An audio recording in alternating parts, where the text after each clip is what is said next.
Mintalah apa yang engkau inginkan, percayalah bahwa yang engkau inginkan pasti nanti akan terwujud. Persiapkan dirimu untuk mendapatkan apa yang engkau inginkan. Kemudian visualisasikan, bayangkan keberhasilanmu dalam pikiranmu, dalam batinmu. Syukurilah kondisimu saat ini. Upayakan sejauh kemampuanmu untuk mewujudkan keinginanmu.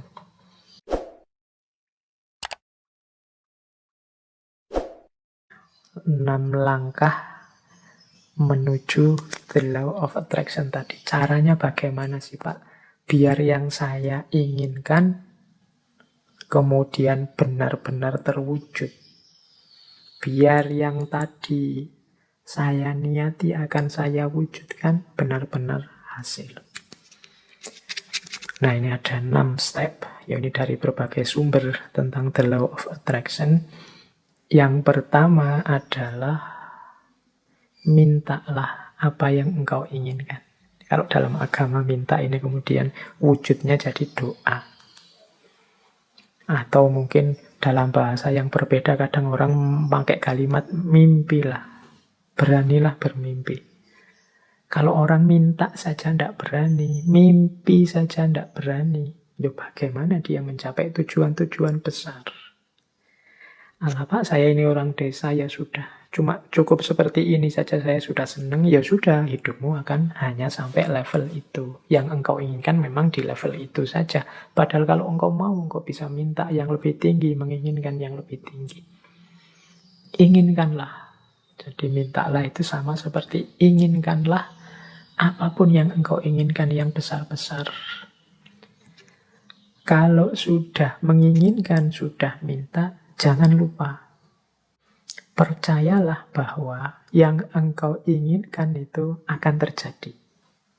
Nah, ini yang kadang-kadang kalau dibaca sepele, tapi dijalankan berat. Keyakinan.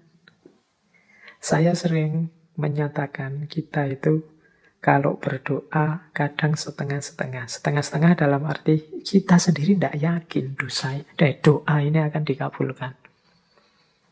Jadi wong kita sendiri tidak yakin bahwa keinginan kita akan terkabul. Ya wes, tidak akan wujud wong kita sendiri tidak yakin. Kalau kita yakinnya 50%, ya wujudnya mungkin ya hanya 50% nanti buahnya. Jadi ini bagian dari the law of attraction adalah keyakinan kita, kemantapan hati kita. Saya Pak nanti pasti bisa dapat jodoh yang cantik, yang kaya, yang macam-macam. Tapi terus kamu sendiri yang mementahkan. Tapi apa ya mampu ya Pak, wong saya itu hanya orang desa, wajahku ya pas-pasan gini. Ya mesti raiso Pak. Ya sudah, kamu sendiri pesimis gitu ya tidak akan wujud. Engkau sendiri yang mementahkan doamu, engkau sendiri yang mementahkan keinginan-keinginanmu. Ya alam semesta sekelilingmu, kemampuan potensi besar dalam dirimu yang tidak akan keluar. Kamu sendiri tidak yakin. Kalau engkau yakinnya 50%, ya keluarnya 50%. Jadi yang kedua, percayalah, yakinlah bahwa apa yang engkau minta pasti akan terwujud. Nah, yang ketiga ini siapkan dirimu untuk menerima kesuksesan sebagaimana yang engkau minta. Ya kan? Yo, kalau engkau minta, Pak, saya punya tujuan lulus kuliah yang paling cepat. Saya ingin lulusnya saya paling awal dengan nilai paling tinggi. Ya, kamu harus menciptakan dirimu sejak sekarang sebagai orang yang siap sebagai mahasiswa yang lulus tercepat terbaik. Kalau engkau bercita-cita punya, kayak tadi ya, meskipun artifisial, punya istri cantik, punya istri kaya, punya istri luar biasa, ya bersiaplah ciptakan dirimu sebagai orang yang pantas punya istri cantik, kaya, dan lain sebagainya. Jadi di antara tandanya bahwa engkau yakin akan terkabul itu engkau siap-siap untuk menerimanya. Lah kalau engkau tidak siap menerimanya, ya dia tidak akan hadir. Siapkan lahir batinmu untuk menerima anugerah terkabulnya doamu. Tapi kalau engkau tidak siap lahir batin, itu ibaratnya wadah. Kalau engkau minta diberi air, misalnya, ya siapkan mangkok yang bisa menampung air. Kalau engkau minta diberi beras, ya siapkan kantong yang bisa menampung beras, kan itu. Nah, kalau engkau tidak siapkan kantongnya, tidak siapkan mangkoknya, air dan beras itu mau ditaruh di mana, ya dia akan lewat begitu saja dalam hidup. Jadi yang ketiga, siapkan dirimu untuk menerima. Mungkin engkau pernah berdoa, sebenarnya doamu itu kabul, tapi engkau tidak siap menerima. Sehingga anugerah itu lewat begitu saja. Teman-teman mungkin pernah dengar cerita atau membaca cerita ya, satu ketika ada banjir, kemudian ada orang yang naik ke atas genteng, menunggu datangnya pertolongan. Dia berdoa, ya Allah, semoga selamatkanlah aku dari banjir ini. Kemudian tiba-tiba datang tim SAR membawa perangkat untuk penyelamatan. Dia mau menyelamatkan dia tidak mau. Enggak, saya menunggu. Allah langsung yang menyelamatkan saya, bukan tim SAR. Silahkan lewat saja. Kemudian tim SAR lewat begitu saja, wong dia tidak mau. Sampai hari berikutnya juga begitu. Tim SAR balik lagi, dia tetap tidak mau. Menunggu langsung pertolongannya Allah. Akhirnya dia meninggal. Wong yo ndak cepat-cepat ditulungi. Nah, begitu sampai di akhirat, dia protes sama Allah. Ya Allah, saya berdoa loh untuk meminta pertolongan-Mu. Wong aku ini orang soleh. Kok engkau ndak datang-datang menolongku? Terus Allah jawab, lah aku kirimkan tim SAR pertama, tim SAR kedua, tim SAR ketiga. Itulah mbok anggap pertolongan dari siapa? Ya ternyata dia ndak siap untuk menerima pengabulan doanya. Baik, yaitu ilustrasi kasarnya. Yang ketiga, bersiaplah tadi yang menerima terkabulnya doa. Jadi yakin, percaya, dan siap. Yang keempat, kalau bahasanya the law of attraction, visualisasikan. Jadi untuk mendukung semua itu, hidupkan dalam pikiranmu, hidupkan dalam imajinasimu, hidupkan dalam batinmu. Ketika doa itu dikabulkan, terus-menerus. Jadi bayangkan keberhasilan itu dalam pikiranmu. Jadi ini untuk membantu fokus tadi. Kalau dalam agama seandainya berdoa, ya untuk membantu biar doanya lebih mantap sepenuh hati. Itu hadirkan keberhasilan yang engkau inginkan dalam pikiranmu, dalam imajinasimu. Terus yang kelima, jadi visualisasikan. Yang kelima, bersyukurlah terhadap apa yang engkau miliki saat ini. Nah, yang kelima ini sehubungan dengan situasimu saat ini, syukurilah. Kalau bahasanya agama, kalau engkau bersyukur, ya nanti akan ditambah. La in syakartum la azidannakum. Jadi kalau engkau bersyukur, aku tambah. Orang yang menerima situasi hari ini adalah orang yang siap untuk menerima anugerah selanjutnya.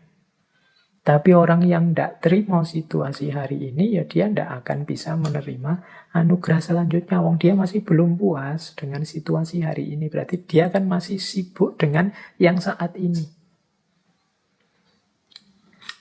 Hidup itu kan, kalau bahasa Al-Quran, fa'idha farogta fansab, kalau sudah tuntas ini ganti yang selanjutnya. Kalau kita sudah puas dengan yang sekarang, berarti kita siap menjemput yang selanjutnya. Kalau kita menerima anugerah-anugerah hari ini, berarti kita siap untuk ditambah lagi anugerah selanjutnya. Kalau kita masih belum puas dengan yang sekarang, ya tidak akan ditambah, wong kita belum puas. Yang sekarang berarti belum beres. Masih kita keluhkan, masih kita komplain, masih kita protes. Jadi yang kelima, jadilah pribadi yang bersyukur. Jadi pribadi yang tidak mudah mengeluh, pribadi yang tidak komplain melulu. Jadi saya terima ya Allah situasi hari ini, Mungkin ini karena perbuatan-perbuatanku. Mungkin ada yang baik, ada yang buruk tadi ya. The law of cause and effect itu. Saya syukuri yang baik-baik. Dan aku mohon selanjutnya berikan aku. Nah, itu namanya siap menerima anugerah selanjutnya. Dan yang terakhir, untuk mencapai tujuan dari yang kita inginkan, menurut the law of attraction tadi, rencanakan dan usahakan langkah-langkah untuk menarik apa yang engkau inginkan. Orang yang pikirannya fokus pada keinginannya, sangat serius pada cita-citanya, itu pasti dia tidak diam saja. Jadi kelihatan. Jadi bukan orang yang minta terus tidur. Jadi dia minta, kalau memang benar-benar ingin terwujud, ya dia akan punya aksi-aksi, punya tindakan-tindakan, baik tindakan-tindakan untuk mewujudkan maupun tindakan-tindakan untuk bersiap menerima hasilnya. Jadi di yang terakhir ini sebenarnya sifatnya otomatis. Kalau kita sedang sangat cinta dengan seseorang misalnya, itu tanpa disuruh kan kita akan melakukan banyak hal untuk meraih cintanya. Ini sudah otomatis. Tapi kalau kita tidak terlalu cinta atau setengah-setengah, ya mungkin tidak terlalu serius juga melakukan sesuatu untuk mendapatkan cintanya. Jadi logikanya seperti itu. Kalau kita memang cinta sama Allah, tidak perlu diperingatkan tiap hari, tidak perlu diancam-ancam dengan neraka, tidak perlu diiming-imingi dengan surga. Engkau pasti sudah selalu ingin dekat dengan Allah, melakukan aktivitas apapun yang membuatmu dekat dengan Allah. Ini otomatis. Jadi ini 6 langkah dalam konteks the law of attraction. Mintalah apa yang engkau inginkan, percayalah bahwa yang engkau inginkan pasti nanti akan terwujud. Persiapkan dirimu untuk mendapatkan apa yang engkau inginkan. Kemudian visualisasikan, bayangkan keberhasilanmu dalam pikiranmu, dalam batinmu. Syukurilah kondisimu saat ini. Upayakan sejauh kemampuanmu untuk mewujudkan keinginanmu. Maka alam semesta, Allah akan memberikan anugerahnya mewujudkan keinginanmu. Itulah the law of attraction. Baik, terus saya lanjutkan lagi. Di antara kuncinya the law of attraction adalah membangun vibrasi yang positif. Jadi kuncinya ada di getaran tadi. Getaran kita harus getaran yang positif. Ada teori yang menyatakan bahwa getaran yang positif itu antara lain adalah kegembiraan, cinta, kebahagiaan, keceriaan, apresiasi, rasa syukur. Nah, ini vibrasi-vibrasi positif yang akan menarik hal-hal yang positif di sekeliling kita. Kalau teman-teman merasa hidupku ini kok suram terus ya, hidupku ini rasanya kok sumpek terus, hidupku ini rasanya kok gelisah terus, jangan-jangan memang kita sendiri yang membangun energi, membangun vibrasi getaran yang negatif. Getaran negatif itu kemarahan, kekecewaan, frustasi, rasa bersalah, rasa tersakiti, ketakutan, dan lain sebagainya. Itu vibrasi yang negatif. Kalau kita tiap hari diri kita isinya ini saja, ya getaran kita getaran yang negatif dan akan mengundang juga hal-hal yang negatif. Seperti saya contohkan tadi, ketakutan-ketakutan kita ya akan mengundang hadirnya apa yang kita takuti. Demikian juga frustasi, kekecewaan, kemarahan. Ini hal-hal yang negatif. Menciptakan getaran yang negatif, mengundang kenegatifan yang sama ke sekeliling kita. Sebaliknya, kalau kita menghadirkan vibrasi-vibrasi yang positif, kegembiraan, rasa cinta, rasa syukur, keceriaan, penghargaan pada orang lain, ya yang kita undang dalam hidup kita itu hal-hal yang positif. Jadi mari kita bangun vibrasi dalam diri kita ini, kita dengan vibrasi yang positif. Hari ini kita sering terjebak dalam vibrasi-vibrasi yang negatif. Mungkin karena isi pikiran kita banyak berkutat dengan hal-hal yang negatif. Atau kita terseret, terdorong oleh negativitas-negativitas di sekeliling kita. Kemarahan, kekecewaan, kegeraman, kejengkelan, ketakutan, rasa tersakiti, ini vibrasi-vibrasi yang negatif. Mari latihan untuk membersihkan ini semua. Saya sering menyampaikan Allah itu menginginkan kehidupan kita di dunia ini kehidupan yang bahagia. Maka marilah kita hidup dengan bahagia. Caranya apa? Ya kita hadirkan kebahagiaan itu pertama-tama dalam diri kita. Kita tunjukkan rasa syukur kita terhadap aneka anugerahnya Allah selama ini. Ini akan memunculkan hal-hal yang positif dalam diri kita. Baik, kita lanjutkan. Nah, ini materinya masih panjang. Kita ambil nafas sebentar ya. Waktunya sudah mepet. Ini saya agak cepat. Jadi saya membawa beberapa paket wisdom. Jadi paket wisdom yang berhubungan dengan the law of attraction. Jadi pandangan-pandangan kebijaksanaan-kebijaksanaan yang ini menurut saya nyambung dengan the law of attraction. Semoga dengan quote-quote yang saya bawa ini, kebijaksanaan-kebijaksanaan yang saya bawa ini, teman-teman bisa lebih mudah menangkap apa sih yang diinginkan oleh law of attraction ini. Baik, saya awali dari kumpulan wisdom yang pertama. Tentang kekuatan intelijensi. Yang pertama saya ambil dari Mahatma Gandhi. Menurut Gandhi, manusia tidak lain adalah produk dari pikirannya. Apa yang ia pikirkan, seperti itulah ia menjadi.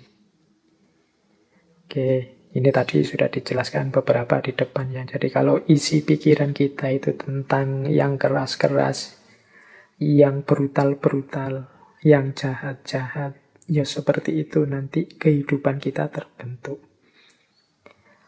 Kehidupan kita itu kan pertama-tama dibentuk melalui ideal-ideal yang ada di kepala kita. Kalau idealnya isinya positif, ya hidup kita terbentuk secara positif. Kalau negatif, ya hidup kita akan terbentuk menjadi negatif. Ini nyambung dengan quotes-nya Benjamin Disraeli. Benjamin Disraeli bilang, masukkanlah gagasan-gagasan besar dalam pikiranmu. Karena engkau tidak akan pernah lebih tinggi dari yang engkau pikirkan. Ini Benjamin Disraeli lebih tegas lagi menyebut, yuk kita berpikir itu harus berpikir yang besar. Karena kehidupan kita, diri kita itu tidak pernah melebihi pikiran kita. Jadi dia selalu sesuai pikiran kita, bisa di bawahnya. Tapi kalau kita hanya gagasan-gagasan kecil, ya hidup kita akan sekecil gagasan kita. Maka masukkanlah gagasan-gagasan besar. Karena engkau tidak akan pernah lebih tinggi dari yang engkau pikirkan. Nah ini teman-teman, hari ini harus lebih hati-hati lagi. Hari ini beragam gagasan masuk ke kepala kita. Tolong diperhatikan, gagasan-gagasan itu konstruktifkah untuk pembentukan diri kita menjadi orang yang besar. Jangan sampai kita sibuk memasukkan gagasan-gagasan kecil, kita meributkan hal-hal yang sepele tidak penting, sehingga akhirnya hanya di level itulah kita terbentuk. Nah, Saya tampilkan juga sebuah quote selanjutnya dari Walt Disney. Kalau ini teman-teman mesti kenal ya. Animator, produser, sutradara, pengisi suara. Sekarang bahkan ada perusahaannya yang luar biasa. Kata Walt Disney apa? If you can dream it, you can do it. Kalau engkau bisa memimpikannya, pasti engkau bisa melakukannya, pasti engkau bisa mewujudkannya. Mimpilah. Mimpilah tentang hal-hal yang besar. Mimpilah menjadi orang besar. Mimpilah menjadi orang yang luar biasa. Maka engkau akan jadi orang yang juga luar biasa. Ini dawuhnya Walt Disney. Dan mungkin dia membuktikan ucapan kata-katanya sendiri. Mimpi-mimpinya terwujud semua. If you can dream it, you can do it. Hari ini di antara kita bahkan banyak yang bermimpi saja tidak berani. Padahal mimpi itu kan gratis, tinggal kamu panjang, kamu patok di kepalamu. Aku ingin menjadi seperti ini, aku ingin menjadi sosok yang begini, dan seterusnya. If you can dream it, you can do it. Kemudian ada juga quotes dari Ralph Waldo Emerson. A person is what he or she think about all day long. Seseorang itu adalah apa yang dia pikirkan tentang dirinya sepanjang waktu. Jadi engkau anggap dirimu siapa, seperti itulah engkau. Kalau teman-teman merasa bahwa Pak, saya ini ya Pak, anak mahasiswa, jadi mahasiswa itu kan kalangan terdidik, jadi saya itu ya harusnya berperilaku seperti kalangan yang terdidik ya Pak. Loh, itu kalau pikiranmu begitu, yang kau lakukan kan juga seperti itu. Tiap hari mungkin engkau berusaha hati-hati untuk bersikap, berperilaku seperti orang terdidik. Pak, saya itu sejak kecil oleh orang tua sudah dijejali wawasan-wawasan agama. Harusnya saya menjaga amanat orang tua ini ya Pak. Oh iya silahkan, pikiranmu begitu, ya engkau akan mewujudkan dirimu, tidak akan jauh-jauh dari situ. Tapi kalau kamu pikirannya berbeda, ya engkau akan mewujudkan secara berbeda. Misalnya begini, Pak, saya sejak kecil itu kan sama orang tua dijejali wawasan-wawasan agama. Sekarang kan saya sudah dewasa Pak, berhak berpikir sendiri. Jadi ya saya akan milih sendiri, saya akan hidup sesuai keinginan saya sendiri secara merdeka. Toh saya sekarang orang dewasa. Ya seperti itulah hidupmu akan terwujud. Apa yang engkau pikirkan tentang dirimu, seperti itulah dirimu akan terlahir.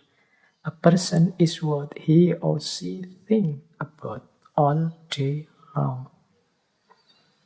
Nah, jadi ini law of attraction wisdom bagian kekuatan intelijensi.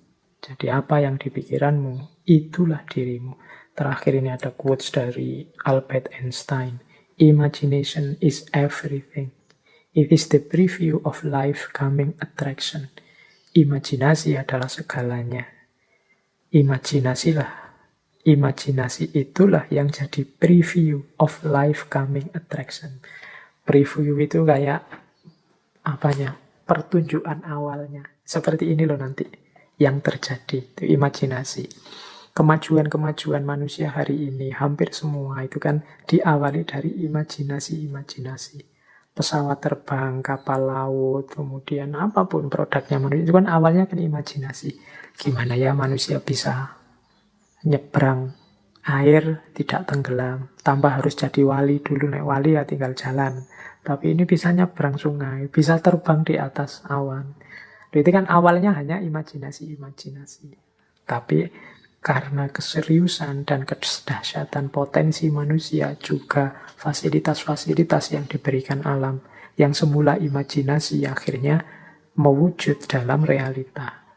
Maka katanya Albert Einstein, imagination is everything. It is the preview of life coming attraction. Jadi imajinasi yang muncul di kepala kita, mungkin di kepala para ilmuwan, orang-orang pintar, itu adalah preview dari apa yang nanti akan benar-benar ada. Preview itu kayak trailernya film itu. Jadi ya nanti tidak jauh-jauh dari situlah isinya. Nah itu imajinasi.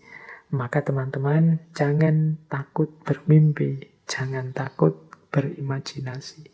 Siapa tahu dari situ nanti muncul karya-karya, muncul produk-produk yang luar biasa yang sebelumnya oleh banyak orang dianggap tidak mungkin. Itu kumpulan wisdom pertama berhubungan dengan kekuatan intelijensi. Sekarang kumpulan wisdom kedua sehubungan dengan law of attraction yang berhubungan dengan perubahan. Ini saya ambil beberapa quotes dari tokoh-tokoh yang mungkin teman-teman akrab kenal. Ini untuk menegaskan yang saya jelaskan tadi di depan sehubungan dengan the law of attraction. Misalnya yang pertama saya ambil dari Rowling. Ini J.K. Rowling, teman-teman mesti hafal ya, ini yang nulis Harry Potter. Beliau ini punya satu quotes yang menurut saya nyambung dengan the law of attraction. Kata Rowling, kita tidak memerlukan magic, kita tidak memerlukan sihir untuk mengubah dunia kita. Kita sudah punya semua kekuatan yang kita butuhkan dalam diri kita. Jadi kita ingin dunia ini wajahnya seperti apa? Kuncinya ada di kita. Kita ingin seperti apa saja, kita punya kekuatan, kita punya potensi untuk itu. Kita ingin membangun dunia menjadi sangat indah atau hancur lebur, sama-sama kita punya daya untuk melakukannya. Tidak harus nunggu belajar ilmu sihir kayak Harry Potter itu. Tidak harus. Engkau bisa sudah. Engkau memimpikan apapun, engkau bisa, engkau mampu. Nah, yang kedua, untuk mencapai tujuan yang belum pernah dicapai sebelumnya, engkau harus mulai melakukan apa yang belum pernah engkau lakukan sebelumnya. Ini dari Stephen Covey yang menulis buku populer sekali judulnya The 7 Habits of Highly Effective People. Jadi menurut Stephen Covey, ya kalau engkau ingin mencapai tujuan yang lebih tinggi, yang belum pernah dicapai sebelumnya, ya pertama-tama engkau harus melakukan apa yang belum pernah engkau lakukan sebelumnya. Kalau engkau hanya melakukan yang rutin-rutin saja, seperti yang selama ini engkau jalankan, ya hasilnya juga seperti yang selama ini engkau rasakan. Ya wis mudahnya, kalau selama ini engkau belajarmu hanya 1 jam, dan IP-mu 3 pas, mungkin kalau kamu tambahi belajar 2 jam, IP-mu di atas 3. Itu gampang-gampangan ini ngono. Jadi yo kalau ingin hasil yang lebih baik, usahanya juga harus berbeda dari sebelumnya. Kemudian ada quote juga dari Rhonda Byrne. Menurut Rhonda Byrne, setiap kesempatan untuk mengubah hidupmu, setiap detik adalah kesempatan untuk mengubah hidupmu. Karena di setiap kesempatan engkau dapat mengubah caramu merasakan. Rhonda Byrne ini yang tadi saya sebut ya, beliau yang menulis buku The Secret yang populer sekali, termasuk acara televisi. Jadi setiap detik itu kita bisa berubah. Jangan menunggu besok. Kita ini kan ingin hidup ini, kalau bahasanya hadis itu yaumuhu khairun min amsihi. Hari ini lebih baik dari kemarin dan hari esok lebih baik dari hari ini. Berubah terus-menerus. Jadi kita harus semakin baik. Bahkan katanya Rhonda Byrne, tidak hanya harian, setiap detik engkau bisa mengubah hidup kita. Misalnya, kalian mengalami peristiwa apa hari ini? Mengalami peristiwa diputus oleh pacarmu. Itu kan peristiwa yang mungkin kau tanggapi sebagai menyedihkan. Tapi detik ini juga bisa engkau ubah tanggapanmu itu bahwa ini peristiwa yang menyenangkan. Tergantung dirimu. Engkau melihatnya sebagai peristiwa menyedihkan. Ya Pak, kita sudah sama-sama suka beberapa lama berdua.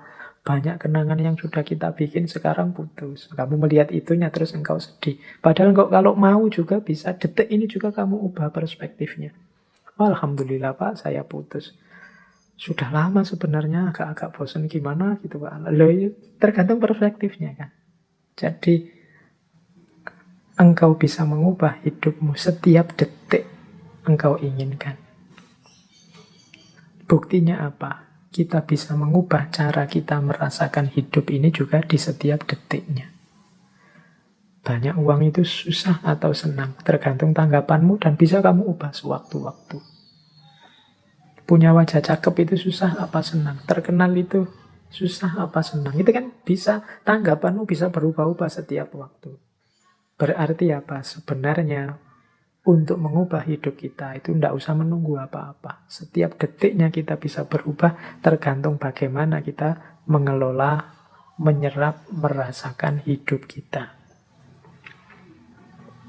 Baik, ini Rhonda Byrne tentang perubahan. Saya lanjutkan. Kalau ini dari Deepak Chopra, ini nama yang mungkin teman-teman pernah dengar, tokoh dari gerakan New Age, salah satu tokoh populer, penulis, juga bergerak di bidang pengobatan alternatif. Nah, Deepak Chopra, beberapa bukunya juga diterjemahkan dalam bahasa Indonesia.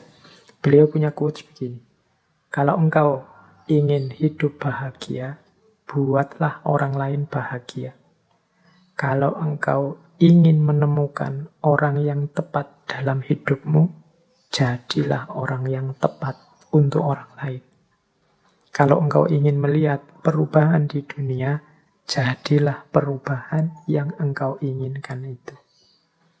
Nah, ini menurut Deepak Chopra, ya kalau kita ingin dunia ini damai, kalau kita ingin dunia ini tertib, kalau kita ingin dunia ini dengan segala ideal yang ada di kepala kita, pertama-tama yang harus kita ubah adalah diri kita sendiri.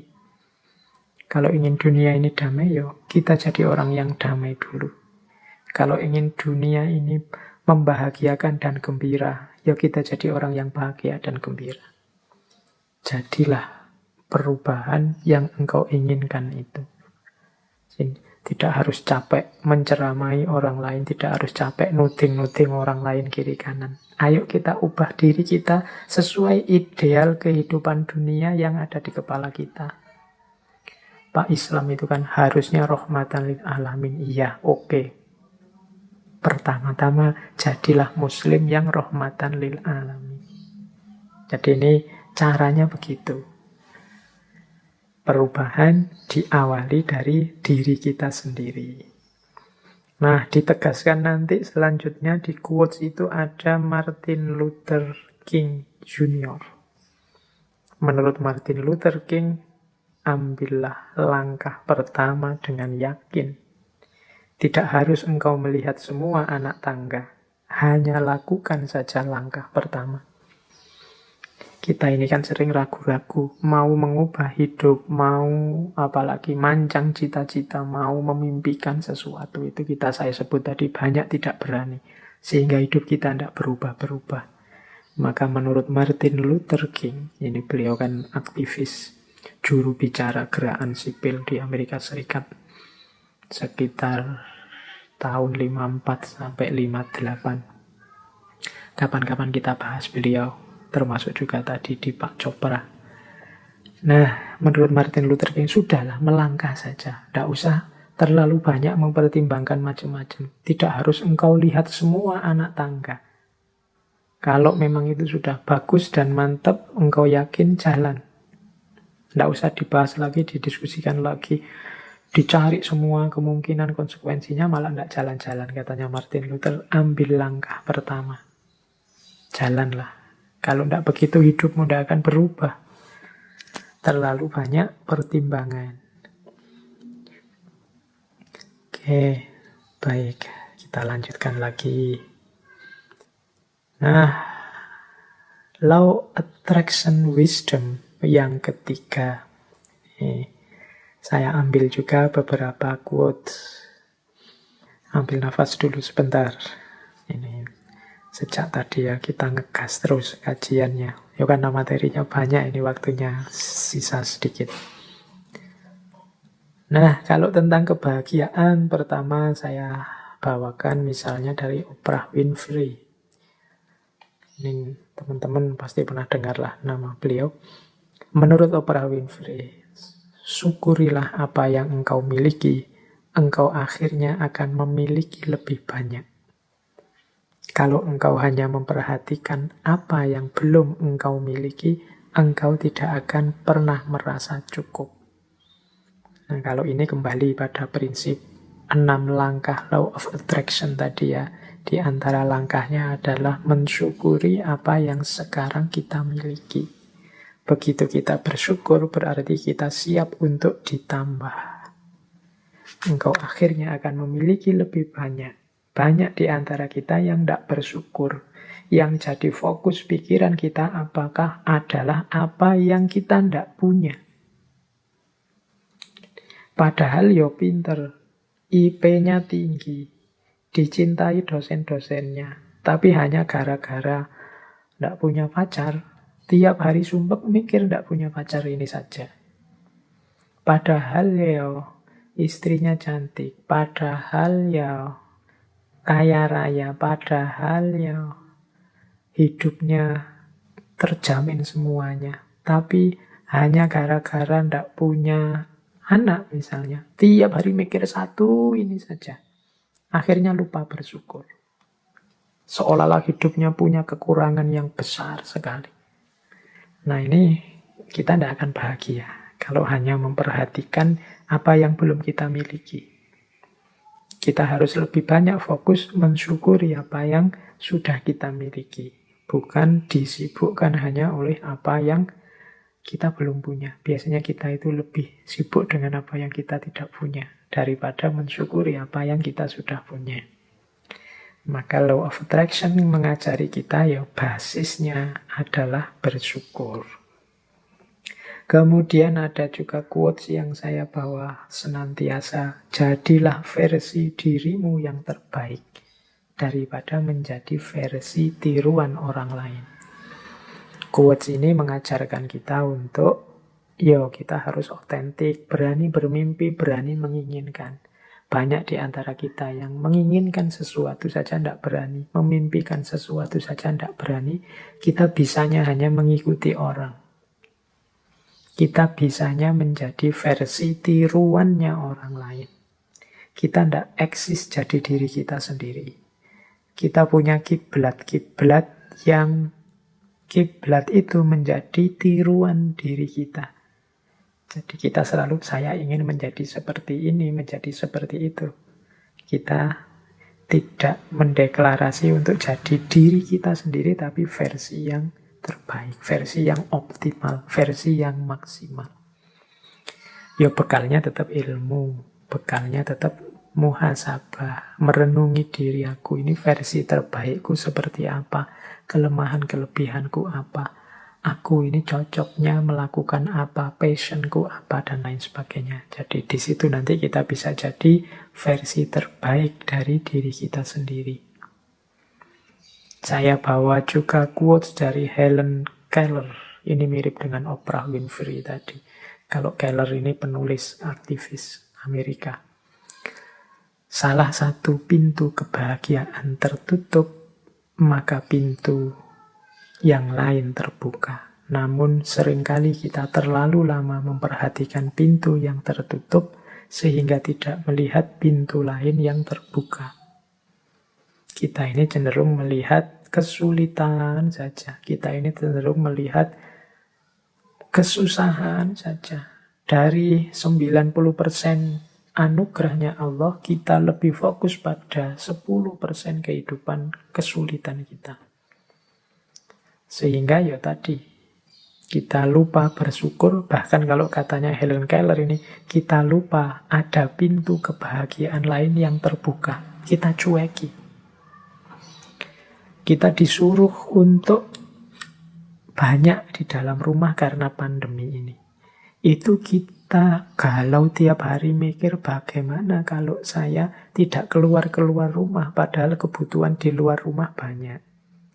Kita lupa ada pintu lain yang terbuka, bahwa alhamdulillah banyak di rumah, banyak kesempatan untuk meningkatkan potensi diri, banyak kesempatan untuk merenung, untuk muhasabah. Nah, itu contohnya. Tapi kita lupa dengan anugerah kesempatan ini karena kita melihat ada kesempatan sebelumnya yang tertutup. Kesempatan kita untuk jalan-jalan keluar memang tertutup, tapi kesempatan untuk introspeksi, nambah ilmu, terbuka lebar-lebar sekarang. Cuma kita hanya fokus galau sedih, merenungi kesempatan jalan-jalan yang tertutup ini, sehingga ketika pintu lain untuk belajar, untuk muhasabah, untuk meningkatkan kualitas diri yang terbuka ini tidak kita manfaatkan. Akhirnya pandemi berakhir, terus kita tolah-toleh. Tidak ada hasilnya apa-apa, aku di rumah berbulan-bulan, hampir 1 tahun ini. Nah, itu karena kita fokus pada kesulitan, lupa pada keberlimpahan hidup. Lupa pada pintu-pintu lain yang terbuka. Biasanya aku sibuk bekerja, waktu untuk keluarga sedikit. Sekarang disuruh di rumah. Waktu untuk keluarga harusnya banyak, tapi tidak termanfaatkan dengan baik karena aku repot kerja di rumah, repot menggelisahi, tidak bisa kerja keluar rumah. Akhirnya anugerah yang terbuka itu tidak termanfaatkan. Jadi saat satu pintu kebahagiaan tertutup, pintu yang lain terbuka. Namun seringkali kita terlalu lama memperhatikan pintu yang tertutup sehingga kita tidak melihat pintu lain yang terbuka. Nah, terus ada paket Law of Attraction Wisdom yang lain yang saya bawa untuk menutup sesi kita malam hari ini, yaitu wisdom tentang positive thinking dan negative thinking. Yang positive thinking saya ambil misalnya dari Gandhi. Ini pernah saya sampaikan di beberapa sesi. Tetaplah berpikir positif, sebab pikiranmu akan membuahkan kata-kata. Tetaplah berkata yang positif, sebab kata-katamu akan membuahkan perilaku. Tetaplah berperilaku positif, sebab perilakumu akan menjadi kebiasaan. Tetaplah dengan kebiasaan positif, karena kebiasaanmu akan menjadi nilai-nilai. Tetaplah dengan nilai-nilai yang positif, karena nilai-nilaimu akan menjadi takdirmu. Jadi sejak pikiran, perkataan, perbuatan, kebiasaan, dan nilai hidup, kita harus positif. Karena disitulah nanti akhirnya takdir hidup kita.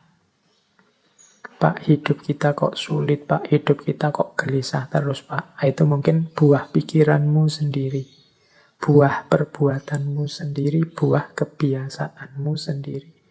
Sejak pikiran engkau sudah negatif, maka kebiasaanmu juga negatif, perilakumu negatif, akhirnya kenyataan hidup atau takdir yang engkau jalani juga negatif. Ya bahasa saya tadi, فَمَا يَعْمَلْ مِثْقَالَ ذَرَّةٍ خَيْرًا يَرَهُ وَمَا يَعْمَلْ مِثْقَالَ ذَرَّةٍ شَرًّا يَرَهُ. Nah, terus itu yang positive thinking. Kalau yang negative thinking, saya ambil, ini menarik, saya ambil dari tokoh populer dari dunia olahraga, Muhammad Ali. Muhammad Ali punya quote bagus, untuk kita tidak berpikir negatif. Jadi Muhammad Ali punya kata mutiara tentang berpikir negatif dalam hal ketidakmungkinan. Maksudnya kita itu kan sering kalau mau melakukan sesuatu, mau bermimpi yang besar-besar, kita patahkan mimpi kita sendiri dengan tidak mungkin. Nah, menurut Muhammad Ali, tidak mungkin adalah kata-kata besar yang digunakan orang kecil yang menganggap lebih mudah hidup di dunia sebagaimana adanya daripada menggali kekuatan yang mereka miliki untuk mengubahnya.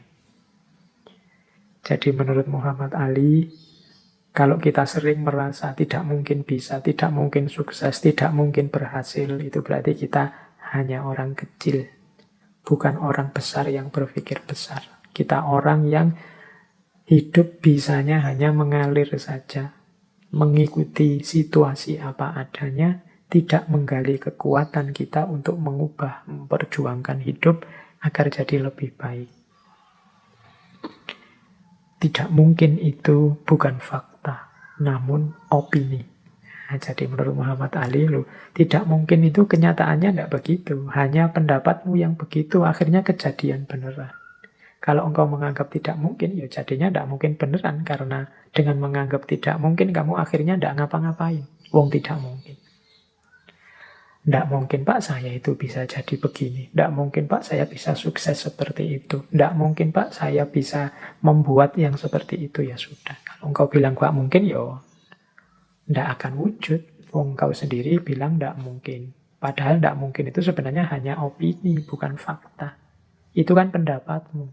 Tapi ya karena pendapatmu begitu, yang semula bukan fakta, nanti akan melahirkan fakta yang begitu. Diawali dari pendapatmu sendiri.